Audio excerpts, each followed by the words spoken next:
है, इसलिए मैं इतना सारा पढ़ लेता हूँ, ठीक है। और जो बड़ा भाई है वो छोटे के लिए एक टाइम टेबल बना के देता है, उसी के अकॉर्डिंग छोटे वाले ने पढ़ना स्टार्ट कर दिया है। और सेकंड सीन में हमें क्या बताया था कि सेकंड सीन में रिजल्ट आया है बच्चों का, और रिजल्ट में क्या क्या आया है कि जो बड़ा भाई है वो पास नहीं हो पाया है और जो छोटा है वो पास हो गया है, ठीक है। फिर बड़ा भाई समझाता है कि अभी तुम छोटी क्लास में हो, इसलिए तुम पास हो गए हो, लेकिन अगर जब बड़ी क्लासेस में जाओगे आप ए बी सी की जगह ए सी बी लिख दोगे तो वहां पे प्रॉब्लम हो जाती है, टीचर आपको एक भी मार्क्स नहीं देते हैं। ये दो सीन हमने लास्ट क्लास में किए थे, अब हम इसे आगे कंटिन्यू करते हैं थर्ड सीन में। देखिए थर्ड सीन में आपको क्या बताया है, the result were out once again, कि एक बार दोबारा से रिजल्ट आया है। And it happened that Munna pass, और अगेन क्या हुआ, जो मुन्ना है यानी छोटा वाला भाई है वो पास हो गया है, एंड भैया फेल्ड अगेन, और जो भैया है जो बिग ब्रदर है वो दोबारा से फेल हो गए हैं, ठीक है। भैया वॉज रियली अपसेट, और इसी वजह से जो भैया है वो सच में बहुत ज्यादा उदास है। Munna was also sad seeing his brother so unhappy, Munna है जो छोटे वाला भाई है वो भी अपने बड़े भाई को दुखी देख के थोड़ा परेशान है, उदास है। भैया now becomes gentler with Munna, gentler मतलब सॉफ्टली बात करना, तो जो उसके बड़े भाई हैं वो अब छोटे वाले से थोड़ा प्यार से और थोड़ा अच्छे से बात करने लग जाते हैं। मुन्ना बिकेम नॉटियर, और जो मुन्ना है छोटा वाला है वो और ज्यादा बदमाश हो जाता है, because of this and studied even less than before, और इसी की वजह से वो छोटे वाला भाई ज्यादा बदमाश हो जाता है और उसने अब पढ़ाई करना भी और कम कर दिया था। तो लास्ट क्लास में हम रोल प्ले कर रहे थे, अब की बार कौन कौन करेगा रोल प्ले, जल्दी से नाम बताइए बेटा मुन्ना एंड भैया के लिए। वंदना। मैम मैं तन्वी। मैं मुन्ना का करूंगी। अच्छा कौन करेगा मुन्ना का नाम बोलिए बेटा। Ma'am speak up. Kajal. Okay Kajal for Munna, and भैया फॉर भैया। मैम मैं तन्वी। ओके तन्वी फॉर भैया, राइट। चलिए बेटा काजल स्टार्ट करिए, start reading Munna, page number 68 पढ़िए बेटा।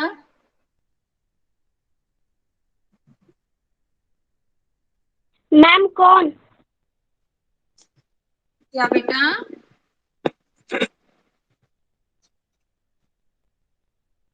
मैम कौन कौन करे? मैम अभी तो मुन्ना भैया का है। भैया भैया का नहीं है बेटा, मुन्ना का, पेज नंबर 68 पे सीन 3 के मैम बाद जो पढ़ना है हमें।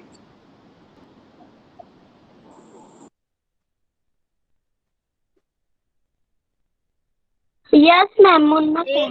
एक मिनट बेटा वेट करिए, आप पढ़ना शुरू करिए, मैं आपको शेयर करती हूँ, रुकिए।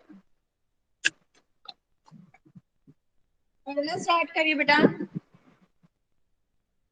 मैम कौन? ओह भाई साहब, this is scary. I do not think I want to go the ninth class now. But I will still complete my day's homework so that I not no punishment in class. अच्छे से पढ़िए so that सभी को beautifully समझ आए। मैंने आपको बताया था रीडिंग बहुत ही अच्छे तरीके से प्रॉपर वे में आपकी होनी चाहिए। Oh, bhai sahab, this is scary. I do not think I not to go to the ninth class now, but I will बेटा still ये हम सारा still सीख लेंगे, पहले complete मुन्ना my के नाम नहीं day's पढ़ना है बेटा, listen to homework. Me, So listen to me, last वाला पढ़ना बेटा हमें सीन 3 से आगे। जस्ट एक मिनट, जस्ट वेट। ये देखिए अभी आपको नजर आ रहा है, सीन 3 तक हम पढ़ चुके हैं बेटा, इससे आगे हमें पढ़ना है। मैम यहाँ से पढ़िए, okay, ma'am. यहाँ से पढ़िए बेटा मुन्ना से, इधर से। talking loudly. Ah, I am lucky. I can pass easily. I need not study so hard. Now I can play games with my friends and flying kites. But I should still be careful that Bhaiya does not see me flying kites. One Right, day okay. a kite is flying slowly downward. Munna starts running in order to grab it. Suddenly he comes face to face with Bhaiya. Okay, देखिए बेटा यहाँ पे मुन्ना, अब मैंने आपको third scene समझाया। Third scene में क्या है कि भैया दोबारा फेल हो गए हैं और मुन्ना पास हो गया है, और इसीलिए भैया जो है मुन्ना के साथ थोड़ा सा और ज्यादा सॉफ्ट हो गए हैं। लेकिन वहीं पे क्या है, मुन्ना और ज्यादा बदमाश हो गया है, नॉटी हो गया है। अब पढ़ते हैं Munna ma'am talking ma'am allowed.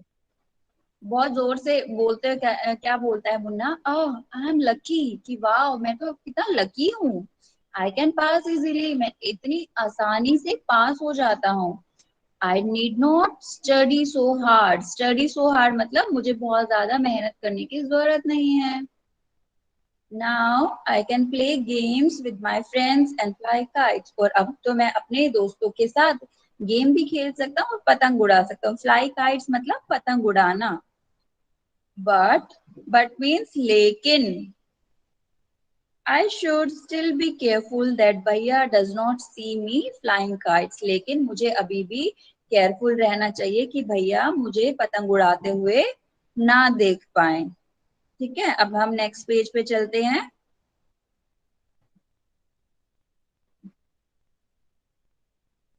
ये देखिए नेक्स्ट पेज पे क्या बताया है आपको।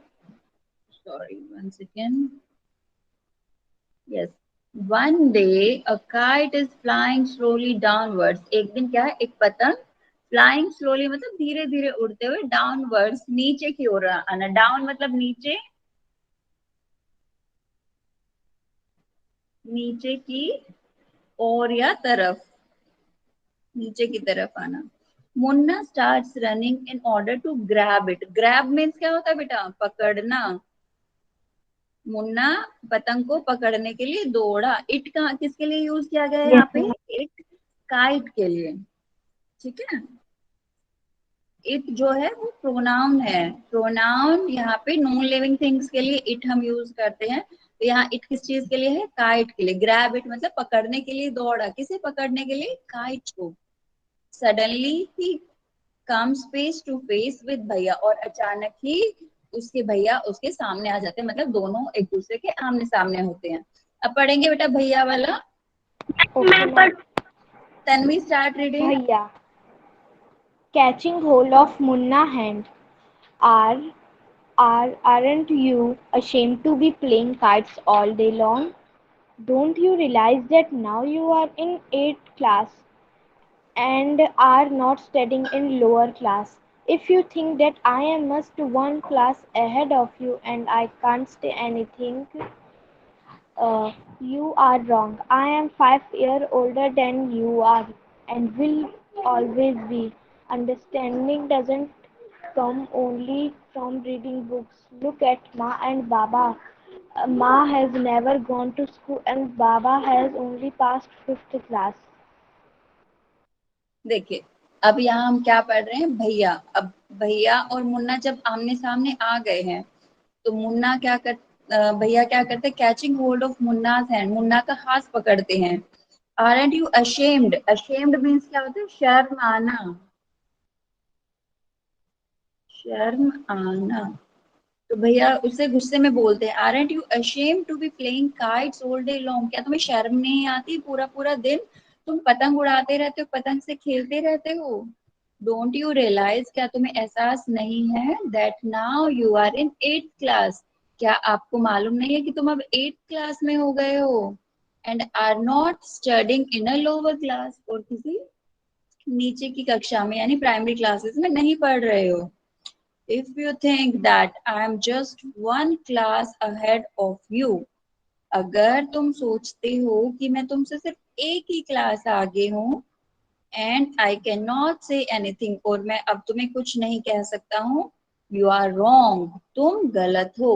क्योंकि भैया तो उसके बड़े भैया थे ना, और काफी साल बड़े थे। I am 5 years older than you, कि मैं तुमसे 5 साल बड़ा हूँ। एंड विल ऑलवेज बी, और मैं हमेशा ही तुमसे बड़ा रहूंगा। अंडरस्टैंडिंग, यानी कि अंडरस्टैंडिंग का मतलब क्या होता है? समझ। समझना। बेटा बुक में अपने लिखते भी रहेंगे सब बच्चे मीनिंग्स ना।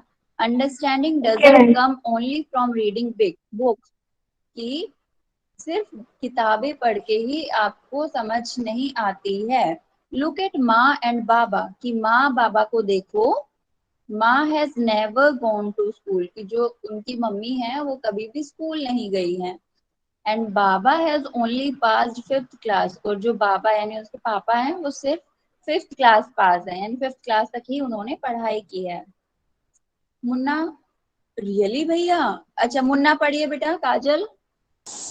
रियली भैया, I is that true? Okay wait. तो मुन्ना एकदम हैरान होके पूछता है, क्या सच में भैया? क्या ये सच है? चलिए नेक्स्ट पेज पे आएंगे बेटा।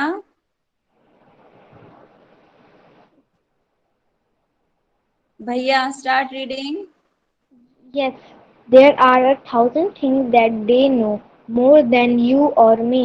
And even if we have studied the wisdom of whole world, Ma and Baba will always have to write to explain to us and correct us. Now, what would you do if I were to fall sick today? अच्छा देखिए, अब यहाँ पे भैया क्या समझा रहे हैं अपने छोटे भाई को, मुन्ना को, कि यस देर आर 1,000 थिंग्स, कि हाँ ऐसी हजारों चीजें हैं, that they know more than you और मी। यहाँ पे दे किस लिए यूज हुआ है बेटा, बताएंगे कोई मुझे? Please reply. सर दे उनके मम्मी पापा के लिए। वेरी गुड, दे यहाँ पे यूज किया गया है उनके मम्मी पापा के उनके लिए। मम्मी अगेन पापा। दे क्या है? ये एक प्रोनाउन है, ठीक है। That they know more than you and me. You यहाँ पे किसके लिए है? Munna. And me is for भैया। भैया। क्या तुम्हें पता है? वो हमसे बहुत ही ज्यादा जानते, तुमसे और मुझसे बहुत ज्यादा जानते हैं। and even if you have studied the wisdom of the whole world, और अगर तुम सारे संसार की भी विजडम, यानी क्या होता है? अच्छी चीजें, वाइज मतलब समझदारी, सारी दुनिया की भी समझदारी अगर तुम पढ़ लो, तो सारी बुक्स भी अगर तुम पढ़ लोगे, mama sorry maa and baba will always have the right to explain to us and correct us, कि माँ और बाबा का हमेशा हम पे अधिकार रहेगा कि जहां भी हम गलत हैं वो हमें सही करे और हमें चीजें समझाएं। Now would you do sorry now what would you do if, तो अब उसके भैया उसे पूछते हैं कि अच्छा तुम मुझे बताओ तुम क्या करोगे, if I were to fall sick today, अगर मैं आज अचानक ही बीमार हो जाऊंगा तो तुम क्या करोगे? देखिए बेटा, यहाँ पे जो है ना, इसका भैया है, मुन्ना का भैया यानी जो बिग ब्रदर है, वो अपने भाई को क्या समझाना चाह रहा है कि सिर्फ किताबें पढ़ने से ज्ञान नहीं आता है। ज्ञान हमें दुनियादारी से भी आता है, जीवन से आता है। हमारे आसपास में कितने लोग होंगे, या फिर ओल्ड एज पीपल होंगे, या ऐसे भी लोग आपने देखे होंगे जो कभी पढ़े नहीं है, स्कूल नहीं गए हैं, जिन्होंने कभी पढ़ाई की ही नहीं है, लेकिन क्या आपको लगता है कि उनको समझ नहीं है, उनको उनमें दिमाग नहीं है? ऐसा नहीं होता है वो, बल्कि हम लोगों से कहीं ना कहीं समझदार होते हैं, ज्यादा समझदार होते हैं, क्योंकि उनके पास अपनी लाइफ का एक्सपीरियंस होता है, हर एक चीज उन्होंने अपने जीवन में एक्सपीरियंस की होती है। इसीलिए बड़े लोग हमसे हमेशा ही ज्यादा समझदार होते हैं। कभी कहा जाता है ना, ऑलवेज रिस्पेक्ट योर एल्डर्स, क्योंकि जब तक मतलब बड़े लोग की समझदारी से ही हम अपने जीवन का ज्ञान। बेटा ये किसका माइक ऑन है? प्लीज माइक ऑफ करेंगे। हाँ, मैं क्या बता रही थी कि बड़े लोग हमेशा ही हमसे ज्यादा समझदार होते हैं। चलिए आगे पढ़िए Munna, start reading. I do not know Bhaiya. I will tell Baba and he would rush to the hostel. Okay देखो बेटा, आपकी रीडिंग में यहाँ दो प्रॉब्लम है। पहले तो आई डू नॉट नहीं पढ़ेंगे हम इस वर्ड को, इसको हम पढ़ेंगे आई डोंट। जब भी कोमा लगा के और टी होता है, इसका मतलब होता है डोंट। इसकी शॉर्ट फॉर्म, अगर फुल फॉर्म इसकी होगी तो वो होगा डू नॉट, लेकिन अगर कोमा लगा के और टी है तो डोंट। आई डोंट नो भैया, कि मुझे नहीं मालूम है भैया। I would tell Baba and he would rush to the hostel. बेटा आप इस वर्ड को भी वुल्ड पढ़ रहे हो, WOULD, ये भी वुल्ड नहीं होता, वुड।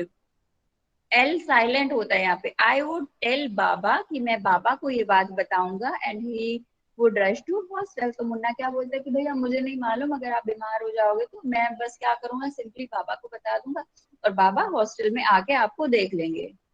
अब नेक्स्ट भैया स्टार्ट रीडिंग। भैया, I had Tanvi expected. Yes, ma'am. Start reading बेटा। Okay, ma'am. I had expected this answer. बेटा Uh, माइक पास लाके पढ़िए, आवाज नहीं क्लियर आ रही है। okay, ma'am. 2 minutes.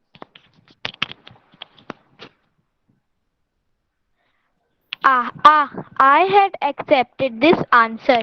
Now, Baba would not get upset. He would first try to find out what was wrong and then he could call a doctor.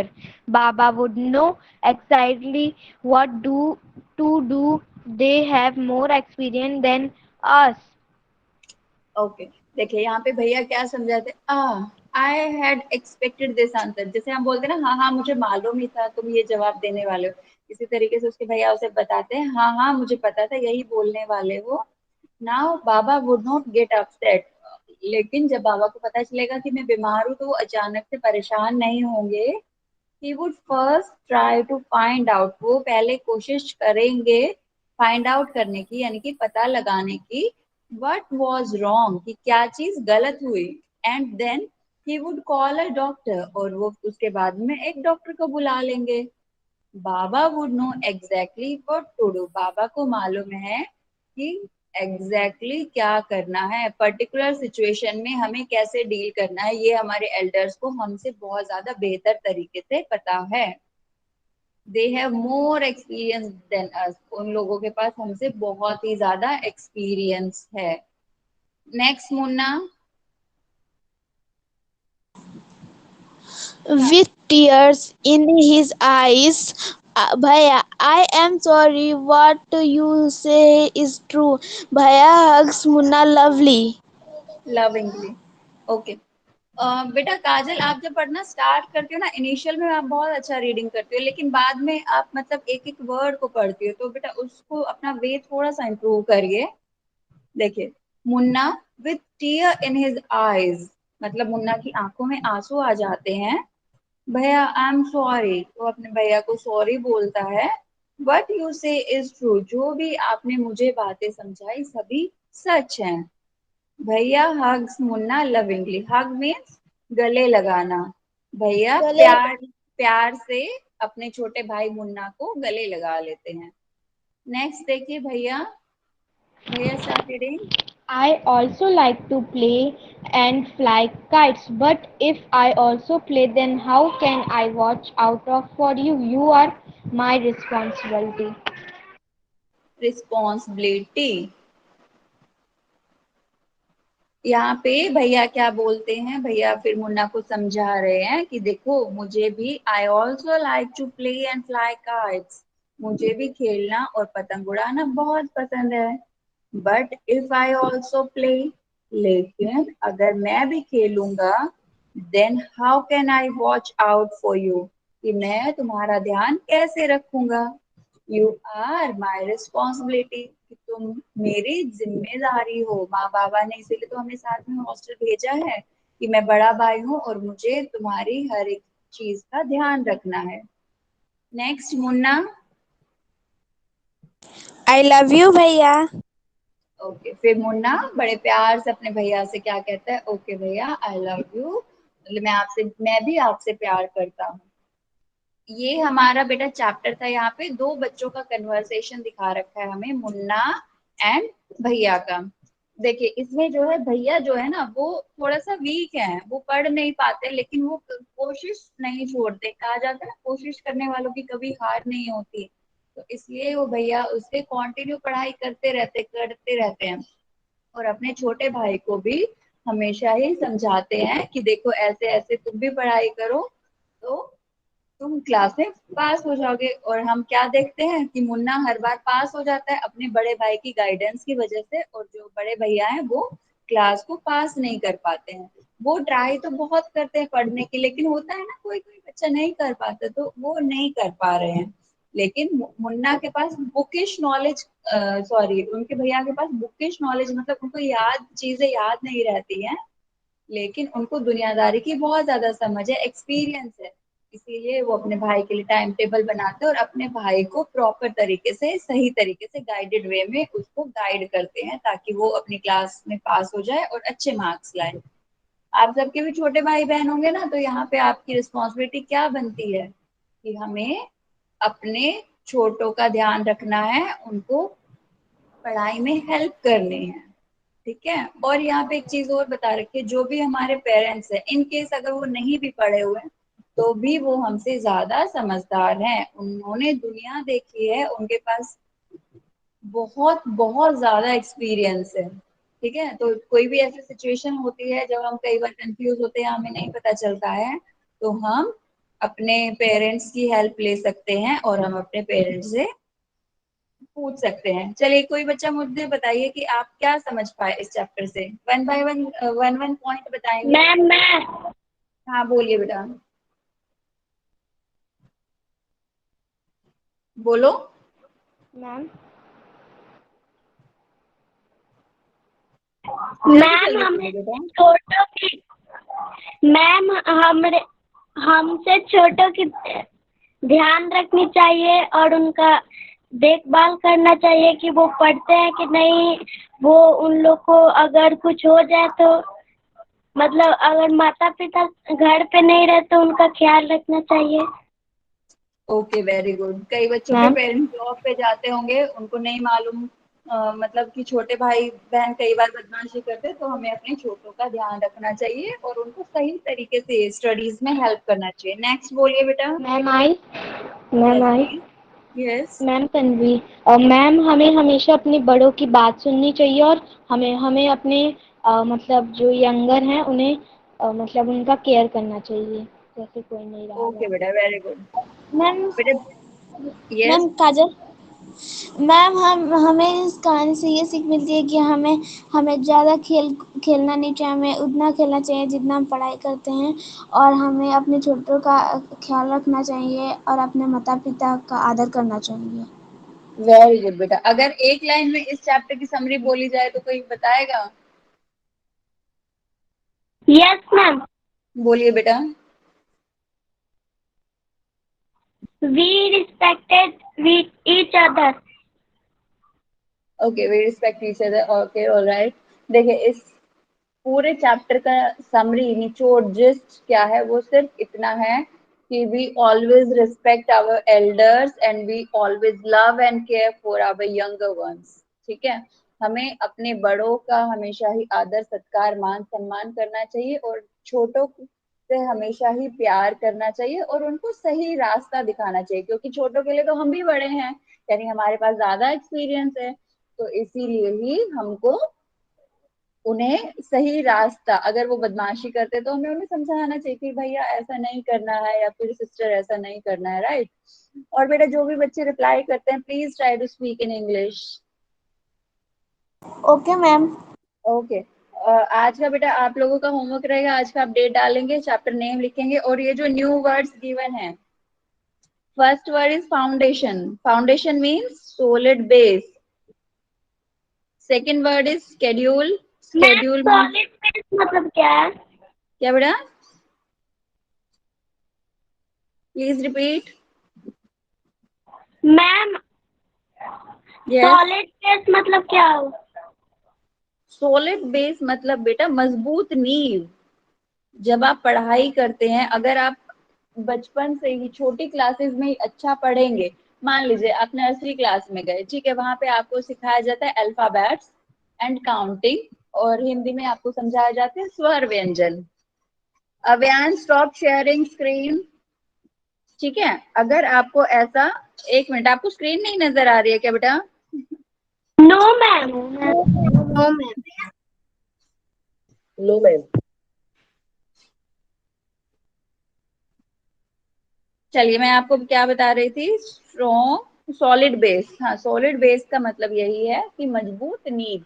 मैं बता रही हूँ आपको, जैसे नर्सरी क्लास में आप पढ़ रहे हैं, आपने अल्फाबेट्स और ये काउंटिंग और स्वर व्यंजन नहीं सीखे, तो क्या आपको लगता है नेक्स्ट क्लास में आप वर्ड्स बनाना सीख लोगे बिना अल्फाबेट्स नो के आए? मैम।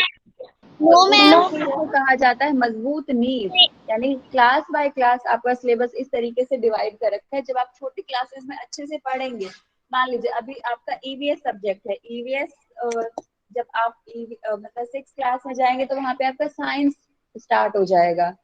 तो अगर आप ईवीएस अच्छे से नहीं पढ़ रखा हुआ तो क्या आप साइंस कवर कर पाएंगे? बताइए बताइए। No ma'am. नो। ओके। इसी तरीके से कई सारी चीजें हैं कि आपका जब तक फाउंडेशन यानी बेस स्ट्रांग नहीं होगा तो आप हायर क्लासेस में अच्छे से स्टडी नहीं कर पाएंगे। फाउंडेशन का मतलब क्या होता है? किसी भी चीज की नींव। ठीक है। नेक्स्ट वर्ड हमारा है schedule. Schedule means time table. Next is ऐसे ऐसे कोई भी कंपोजिशन ऑन एनी सब्जेक्ट, यानी कुछ कोई आपको टॉपिक दे दिया जाए, उस पर आपको कुछ भी लिखने के लिए बोल दिया जाए। जैसे कि आज क्या है, आज है हमारा विजय दिवस। विजय दिवस को क्या हुआ था पता है किसी बच्चे को? सर हम लोग के देश का विजय हुआ था। हमारा देश का विजय हुआ था। कहाँ, किससे, कब, कैसे?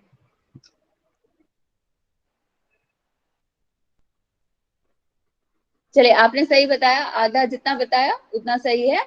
आज के दिन क्या हुआ था, जो हमारा 1999 में कारगिल युद्ध हुआ था, इंडिया और पाकिस्तान के बीच में जो फाइट हुई थी, तो आज के दिन हम लोग जीत गए थे। और आज के दिन को हम एज विजय दिवस के रूप में सेलिब्रेट करते हैं। ठीक है।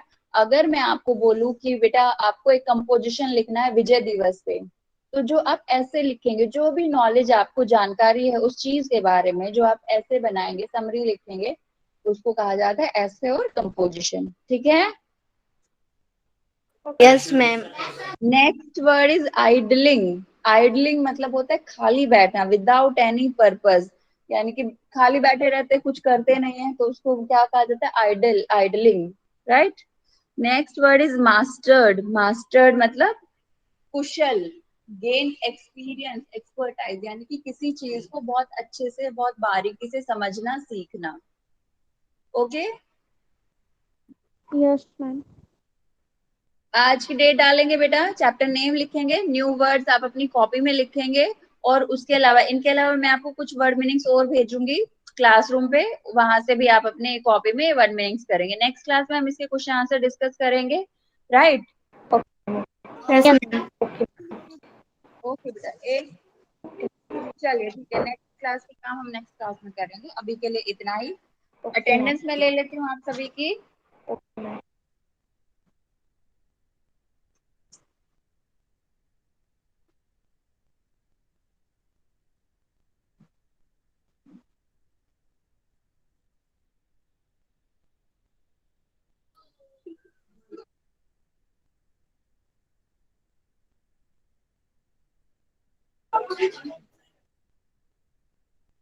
क्या आप मेरी बात सुन रहे हैं अव्यान?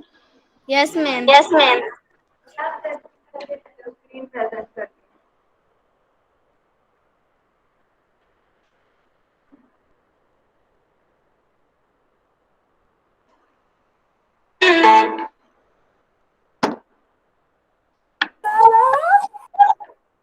चलिए, अटेंडेंस के लिए रेडी है?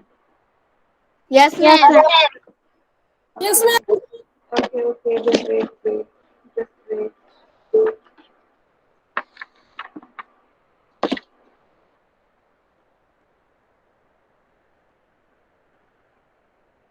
तन्वी,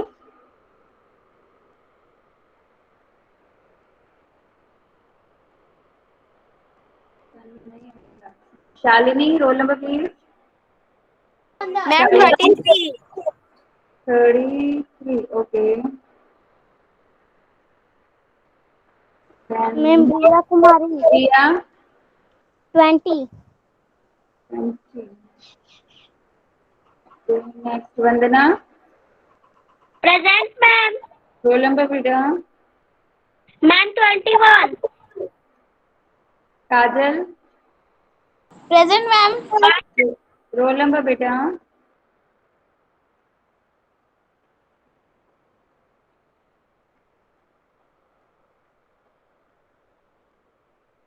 अंकुश राज.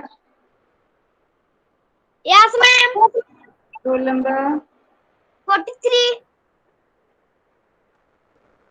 मैम मेरा रोल नंबर 20 है काजल।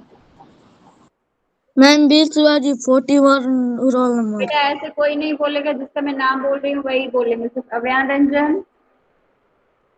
12. Ayush Ranjan. 35 roll number. Prince Kumar. Roll number 2. Riya Kumari. Suman. Present, Veer ma'am. Shivaji. 41 roll number, ma'am. Himesh Kumar.